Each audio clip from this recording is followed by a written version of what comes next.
وهج النار وصوت الحديد تتجلى حكاية ممتدة عبر الأجيال.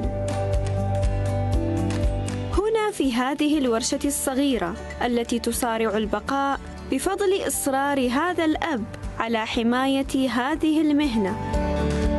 لكن وسط عالم يتغير بسرعة، هل ما زال لهذه الحرفة مكان؟ أم أن الحدادة تقاوم لتبقى كإرث لرمز هذه العائلة؟ 23 سنة وتعلمنا هذه الحرفة من جدي، أنا مع أخواني. من أشوف الحديدة أعرف أن هي قاسية ولا لا، هل يبغى لها حرارة زيادة ولا ما يبغى لها حرارة زيادة. نفس الشيء والذي الحين جالس يتعلم الشغلات هذه، يعرف الحديد اللين أو الحديد القاسي. نصنع السكين، المنجل، المحش، الفاس، هذه كلها اشياء يستخدمها المزارع. الاشياء اللي تجي من برا تختلف عن اللي نسويها، احنا الاشياء اللي نسويها صلبه. طبعا في اشياء كويسه بس مهما يكون المزارع يمكن ما يحتاج لها مثل ما يحتاج للشغلات اللي نسويها احنا في نفس المحل هذا الحداد. حسن هذا الابن الذي وجد في ورشة والده شغفه وإصراره على إكمال ما رسمته جذور عائلته.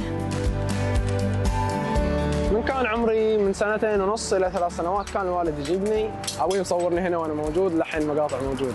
من كان عمري 9 سنوات صرت أشتغل مع الوالد. كل واحد والشيء اللي يحبه، يعني الواحد يحب الكورة يروح للكورة. أنا حبيت الورشة هنا وجيت على طول يا الوالد. أول ما جيت ما كنت أشتغل في الحديد بس أشوف، لين بديت شغلة من شغلة بسيطة إلى أكثر شغلة مثلا ما حد يقدر يسويها، وأنا صرت أسويها عادي.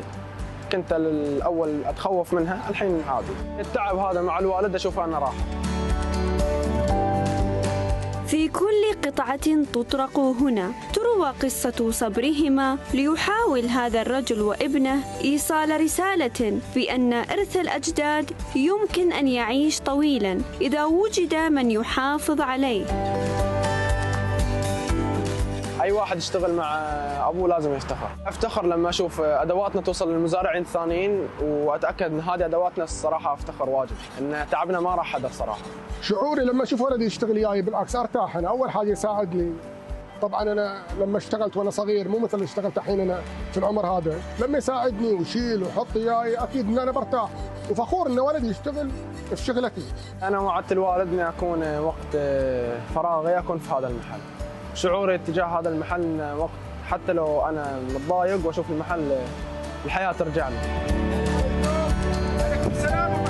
من الحديد والنار يصنع حسن ووالده أدوات تخدم المزارعين ليبقى جهدهم اليومي شاهداً على قيمة العمل اليدوي في زمن تسوده الآلات. فاطمة المبارك، MBC القطيع.